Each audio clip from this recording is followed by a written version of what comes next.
You're listening to Shoe In, covering the ins and outs of all things footwear, from sneakers to heels, loafers to slippers, and every type of shoe in between.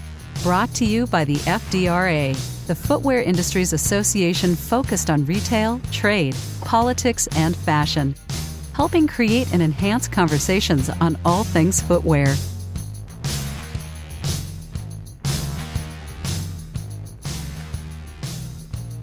Hey, Shoe and Show listeners, Matt Priest back with you for this exciting episode. And joining me as my partner in crime is one Thomas Crockett. Thomas, always great to have you in the co-host seat here on Shoe and Show. Thanks for joining us. How are you doing, my friend? I'm doing good. Thanks for having me today.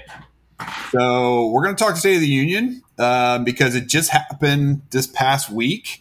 And the State of the Union is interesting, Thomas, because when you look in the U.S. Constitution, which we all like to do from time to time, maybe not all of us, some of us, I guess, probably trample on it or tear it up or don't have no idea what it says.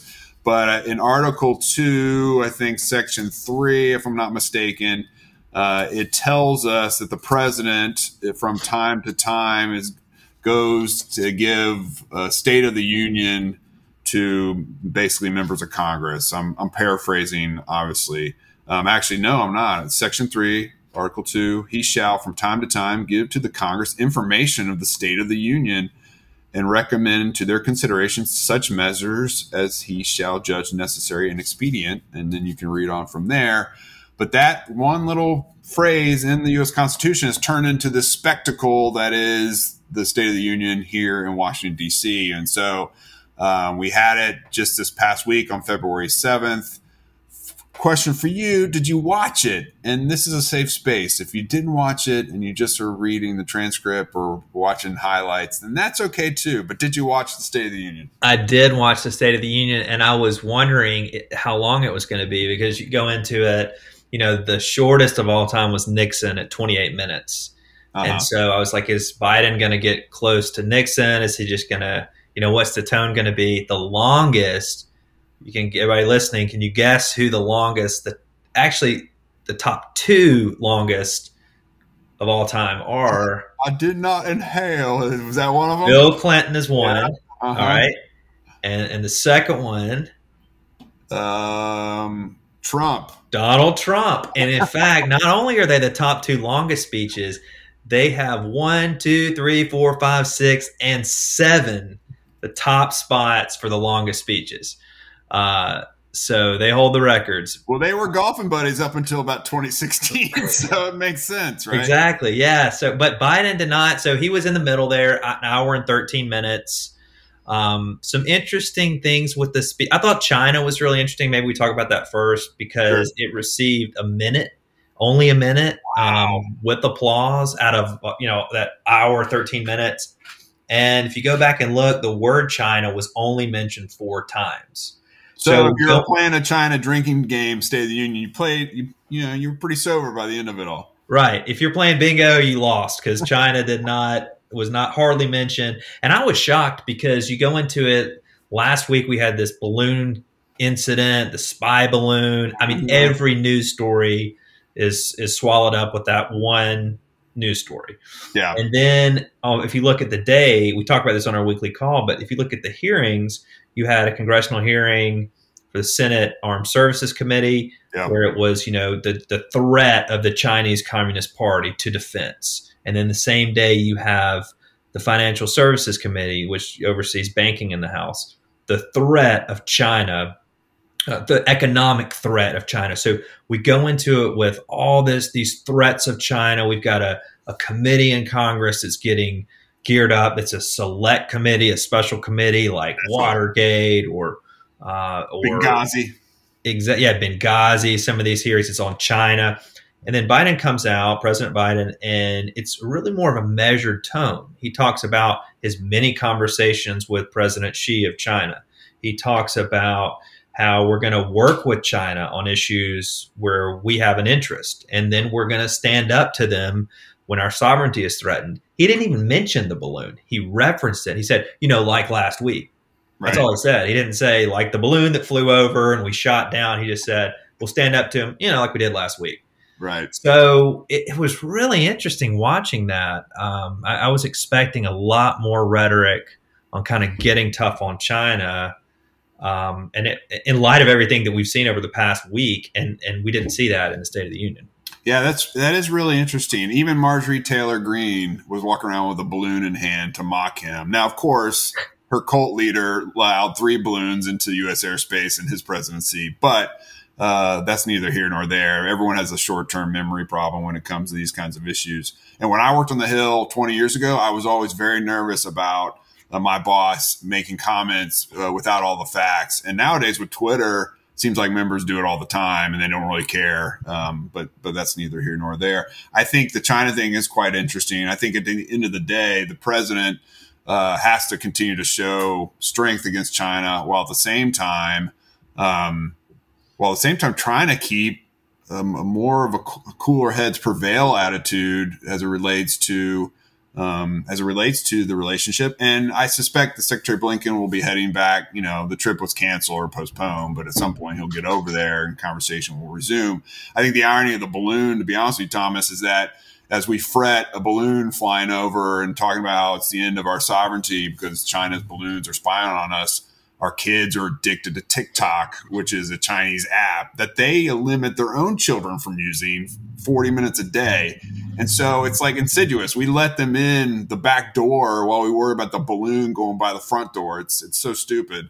That was another, cracking down on social media. That was another thing. And social media for kids, making sure the platforms don't get data on our kids.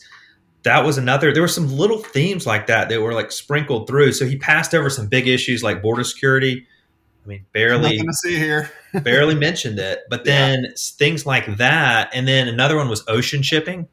Yeah. He talked about ocean shipping reform that he had, he said he cracked down on. There were foreign shipping companies that were making you pay higher prices for every good coming into the country.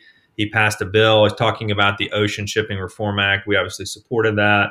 Yeah. He passed that, said shipping fees are now down 90%. So that was another thing. You don't normally see the president talking about ocean shipping in the State of the Union. And then he brought in the platforms, e-commerce platforms, and said right after that and talked about how, he wants another bill. He wants Congress to act to stop online platforms from giving their own products an unfair advantage. Right. So that was another interesting thing that was kind of, and so there's several things like this that aren't going to get in the main headlines and aren't going to be talked about by the pundits afterwards. I think they were more focused on kind of the heckling and the back and forth, the responses to that. But there were some little things like tips towards policies that he wants to see in place. I thought the platforms was an interesting one. Yeah, that is interesting. We'll get to the heckling in a minute. I have a whole nother diatribe on that. But I will say, and this is going to sound like super pretentious. I don't mean it, but as someone who's been involved in helping to draft State of the Union, and I'm talking like small, like one-line trade parts when President Bush was giving his State of the Union. It's this funneling process that's managed by the agencies months in advance, pushing it towards the final product that the president clearly makes the final decision on what he wants to say or not say.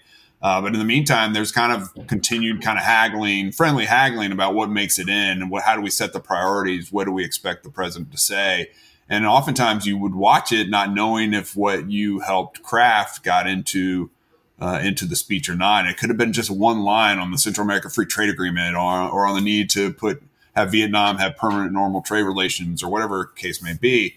And so as you talk about some of those more weedy policies, if you will, that you mentioned, there behind that was kind of conversation from his team trying to get that in. The irony, I think the really interesting thing is, and we all know that each State of the Union is a recasting of the data and the narrative to the advantage of the incumbent. That's how it's set up, right? That's just human nature. But, shipping rates are down 90% because demand is down because inflation has had an impact. And so I know he also spent a lot of time talking about deficit reduction, driving inflation down, his economic record, the jobs report clearly that came out for January, which was a historic report in all aspects. So to me, it was almost like a run of the mill State of the Union, except for the heckling part, which we can get to in a minute. But did you feel it was run of the mill from your perspective? Yeah. And I did. Also, you mentioned trade. That really wasn't in there. Yeah. Whoever wrote that part, tossed that out. Yep. It didn't get included. The only time that I remember seeing it last night was when he was talking about Buy America rules. Yeah. And he said a lot of it was on U.S. manufacturing. We've added 800,000 U.S. manufacturing jobs in his presidency. He talked about semiconductors. We're making those here. We want the supply chain to start in America. And so he talked about that. He talked about this provision, how in the past presidents have gotten around these rules on Buy America. He's not going to do that. He kept saying things like, I know this is not popular, but this is my position, on supply chain starting here, on Buy America for construction projects, for these infrastructure projects. So every federal infrastructure project is going to have American-made construction materials in it. And he named out all the several materials and said, these are all going to be made in America. And then the one mention of trade in the whole speech was when he said, this is totally consistent with international trade rules. Buy America. This has been the law since the 30s. This is consistent with the trade rules. And that was it. That was there wasn't any talk of big trade agreements or trade leadership or how that can help He's not that president. We just need to come to the realization as a trade community, those who value trade and trade liberalization and engagement and restoring America's standing in the world, which was his promise, trade being one of the ways you do that. That's just not his jam, right? He's just not going to be, trade is not his thing. And the quicker we realize that, I think the more we can kind of just come to terms with it, because we've been asking remember, we sent a letter to President-elect Biden in the fall of 20, right? Asking him to do away with the 301 tariffs. Like, this should be a priority. Negotiate free trade agreements, do something like the Trans-Pacific Partnership. And none of those things has happened. And so at this point, we're 2 years in, and the State of the Union is the president's priority list for the public, whether it happens or not. So he didn't even throw a bone on trade to anybody, because it's just not. I mean, if you go into the State of the Union and say, hey, I'm gonna mention 100 things over 72 minutes. I don't know what the real number is, but I'm just, for argument's sake. Close. 100 things for 72 minutes. If by the end of the year I get 10 of them done, that would be amazing, because it is a tick list. It's a laundry list of priorities. And to not even include trade on the 100 thing list, to act like you might want to do it. He just doesn't even act like he wants to do it. And that's just not who he is. I think they've made a political calculation. This is not something that's going to be beneficial to us. So, I think that's frustrating for those of us who think trade is a really important diplomatic tool. It's an economic tool for sure. And that seems to be ignored by this administration. Yeah, I think too, it was interesting. It sounded, the rhetoric too at the beginning, a lot of talk about how great the economy is, kind of spinning the numbers a little bit, talking about the good numbers that he has. But it sounded in some ways like the Trump administration on some of these things. We're going to make things work for everybody, build it from the bottom up, the middle class, kind of working Americans. It's very much that message, manufacturing jobs, make it here. America is back. That kind of a theme at the beginning, and then sprinkling some of these policies in along the way, and then skipping over, or at least not talking much about, kind of some big items like border security as well. So it was really, but it's interesting. It was like you had some of the kind of, I'm not going to say populism, but just more appealing to the middle class workers and working class and middle America. I think that is populism. I really do. I think that's kind of the shared value of Trump and Biden, and Trump won taking labor Democrats, working class labor Democrats away from the party in 2016, and Biden clawed them back in 2020, and so we're going to get they're going to be virtually kind of the same on those policies. So I'm okay using that populist notion. It's not necessarily derogatory. I'm not casting aspersions on people who look at trade and engagement with China with a cocked eyebrow and a cynical viewpoint, while at the same time charging higher duties on products these people buy and we buy and everyone buys in the name of protecting domestic manufacturing or going after China on something from an intellectual property perspective. That's just not factually going to be helpful, right? So you can be concerned about the will of your own citizenry and the populism that's therein, while at the same time know that some of these policy outcomes some of the outcomes of the policies proposed and implemented don't actually achieve what they claim to achieve. And so I think that's where we're at right now. But I think this White House is not that interested in rolling back some of what Trump did. So anyway. What do you want to talk about the heckling or however? Yeah, I want to get into that a little bit. And then maybe from there we can pivot to some of the priorities we're working on in light of all this. I'm a Marine Corps brat. My dad served 27 years. I have a strong faith. I believe in civility and respect of all people. And I can remember in 2009, and you'll remember this, Thomas, because you were probably on the Hill or about to get to the Hill, that when Congressman Joe Wilson of South Carolina shouted at President Obama at the time, "You lied." And I think it was around the Obamacare stuff, if I'm not mistaken. And Joe Wilson, having known him and worked with him, is actually a really generous and nice man. And so it felt a little bit out of character at the time. But the whole house came down upon him and the media came down upon him, and he was persona non grata like instantly, right? So then you fast forward, and it's kind of I always tell people the House is a reflection of our population. It really kind of reflects the national character at any given time. And we're all just kind of, I think it's rotting, to be honest with you, just based on the heckling, like the shouting of liar and BS and you lied. And I mean, it's just so uncivil. And McCarthy even claimed that the Republican caucus was going to be civil, and they weren't. And it's just disrespectful, and I don't think it has any place. And in all honesty, it happened in some of the Trump years too on the Democratic side. This isn't just aimed at kind of the nut job Republicans, but I will say it's just a different environment, and I think it speaks to the corrosion of social media, the platforms, the names everyone's trying to create for themselves, the fundraising that comes there after. It's all calculated, performative, kind of ass buffoonery, if you ask me. And I don't know how you get that back. I don't know how you tell people to stop acting like jackasses. But it's really disconcerting to me, like the lack of civility, to be honest with you. The thing is, though, it actually backfired. I think it was, if you watch the speech, Biden had some moments at the beginning, especially where he was really struggling. And then he kind of picked it up. But the moments where he was the best of the entire night was when he was responding to the outbursts. Yeah. So you would have a moment where somebody would shout, liar, liar, or whatever.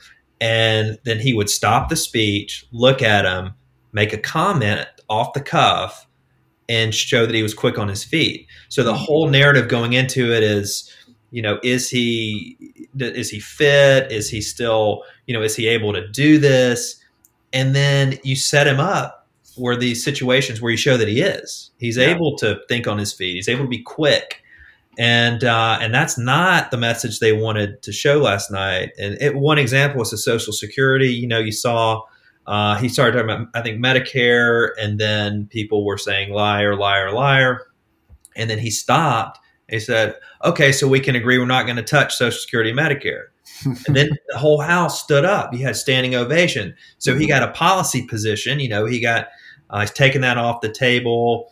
And whatever the reason for saying that, it turned into a win for Biden and for the Democrats. So rather than coming out, what they could have done, I mean, the Republicans, instead of yelling on the floor, they could have issued a statement later. So, here are the things that he said this about Medicare and blame Republicans. That was not true. Here's why that wasn't true. You could have spun it how you wanted to, go on the networks and say that. But instead, you created a moment for him. Right. So I think that was damaging. And then you created also these these not sound bites, but I guess memes maybe, where McCarthy is trying to get them to calm down. He's saying, literally shushing the Republican conference. Somebody, he's shaking his head and kind of a stern, but he can't do anything. He's told them at the beginning not to do this. He said they're not going to do this. Again, this is another moment where he's gone out publicly and said, got things under control. We're going to be civil. And then they're not. And all he can do is shake his head and literally shush. So I think that plays into the hands of Republicans can't govern. So anyway, all that to say, I think it actually worked out great for Biden that happened. You lose a lot of the civility, but in the short term, it kind of gives him a bounce. Yeah, and that's a great analysis, Thomas, because I think it's a bait and switch, right? He baited them into it, and I bet they probably had a lot of discussion at the White House about how to bait some of these people into doing something or saying something. And so it'll be really interesting to see going forward if they continue to see the need, or maybe the raucous and the rancor is what everyone loves, like WWE, congressional style. And that's what we're headed towards. I'm a big I like civility. I like respecting the office, no matter how bad or good you think the person in the office is doing, and the job that they're doing. But the point of McCarthy is well taken. It's like the emperor has no clothes. All the stuff that he gave away just to have the title. It was, I guess, the point you're making is that it was a example on full display for the entire world to see that he really has no control, even on stuff like this. So if he can't control him on yelling stuff out, can you think he can control him on the debt ceiling and other stuff? I mean, it's like, give me a break. Yeah, exactly. That's the last thing he wanted was for something like that to happen. All right, let's as we kind of close out our conversation, let's do quick hits on policy stuff we're working on. I know you worked on filing the 301 comments. We filed those a couple weeks ago.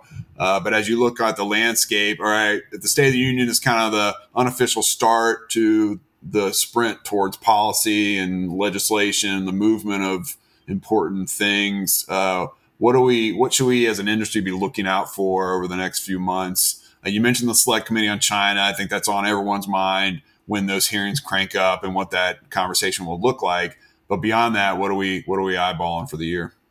Yeah, I think, and just using the State of the Union as kind of a frame, I think China, that's an interesting tone that was set. And as I mentioned earlier, there's a much different environment on the Hill and Congress with the Select Committee, and not just the Select Committee. There are numerous committees that oversee China policy. Two of them yesterday, the Armed Services Committee and the Financial Services Committee, Banking and Defense. They had robust hearings. We're going to see the Select Committee ramp up and start doing hearings. Are they going to examine companies? Are they going to, they're going to obviously be talking about forced labor, maybe the surveillance, the spy balloon. There'll be a lot of these really front and center China issues that are consumed in the media as well. And so that's the first big issue. That is a big issue to watch, is what is the China focus coming in. Trade, we mentioned trade. That is on the back burner with the administration. There's a couple of trade initiatives that are out there in Congress that have been worked through. They are sort of ready to go. They were last Congress. They have to be reintroduced, like the miscellaneous tariff bill, generalized system of preferences. Those are out there. Again, trade is a lower priority. With the debt ceiling coming up, with government funding at stake, those may get pushed to the summer, the fall, the end of the year. So I think it's more of a defensive position on trade and on trying to maintain the right position on China. That's the first big issue. There's some, the platform, the situation with intellectual property, e-commerce. That is obviously something that is a focus of the administration and Congress. That is an area where we could see some movement. So there's certain bills out there, there's the Shop Safe Act, which would create some incentives for platforms to adopt best practices with vetting sellers and things like that, in exchange to have some protection from liability. So it's kind of a stick and a carrot approach. We'll give you some of this protection if you do this huge list of things. That bill's out there. President Biden mentioned another bill as to making sure that platforms aren't giving their own products an unfair advantage. That's another one. And then beyond that, we've got some interesting things with the administration, like the green guides, the FTC guides for environmental claims. The administration wants to update that this year. A lot has changed with, the terms like recycled and sustainable. What do those mean? And this is what companies use to make sure that they are marketing correctly to consumers when it comes to environmental claims. So that's going to be due in April. We're going to weigh in on that, and we're going to get a lot of feedback from footwear companies on this key issue. So sustainability is another huge issue that we're watching closely, and that does have that. We'll see that, and one more, ESG. Yeah. With the administration, that is another issue that is going to be moving soon with the SEC issuing rules on ESG. So there's a lot to unpack over the next year with both Congress and with the Biden administration. Yeah, for sure. For sure. Well, I appreciate you hanging out with me today and walking through your reaction to the State of the Union and for watching it. I had dual TVs running because NC State was playing at UVA in basketball, and we were number 22 in the country, and Virginia was number 6 or 8, I think. And much like Marjorie Taylor Greene, NC State didn't have a very good night. So I had like one eye on both. So having you with all the data and the analysis was really helpful. The other thing I think we should alert people to is the fact that we are gathering in DC once again, April 26th and 27th. We had an ad that ran at the top of this program. But go to shoeexecutive.com. If you have an interest in coming and hearing from members of Congress, from thought leaders on geopolitical strife with China, on the economy, on AI and its impact on footwear. There's a number of things that are happening. We're also hosting a private dinner in the National Archives, which is going to be phenomenal. So go to shoeexecutive.com, shoeexecutive.com to learn more information. And Thomas and I will both be there along with the entire FDRA team. So we hope that you will join us in just a few months' time. Thomas, thanks again for coming on, and I really appreciate your friendship and your analysis and all the intel that you brought to our conversation. Yeah, thanks so much. A lot to discuss. Interesting night to watch the State of the Union, and always great being on Shoe In and talking about what we're seeing here in DC. All right, folks, that's been another exciting edition of the Shoe In Show program. You can hit all of our episodes at shoeinshow.com. You can also subscribe wherever you get your podcasts. And please spread the word. Rate us with an Apple podcast. We have a cool algorithm we've developed with Apple that it's only 5 stars and everything else gets kicked out. So you have to rate us 5 stars, which is appropriate because this is the best shoe industry business podcast out there. It might be the only one, but it's also the best. But until next time, we appreciate you listening, and Shoe In Show is out. Shoe In has been brought to you by the FDRA, the Footwear Industries Association focused on retail, trade, politics, and fashion, helping create and enhance conversations on all things footwear. For information about FDRA, visit fdra.org.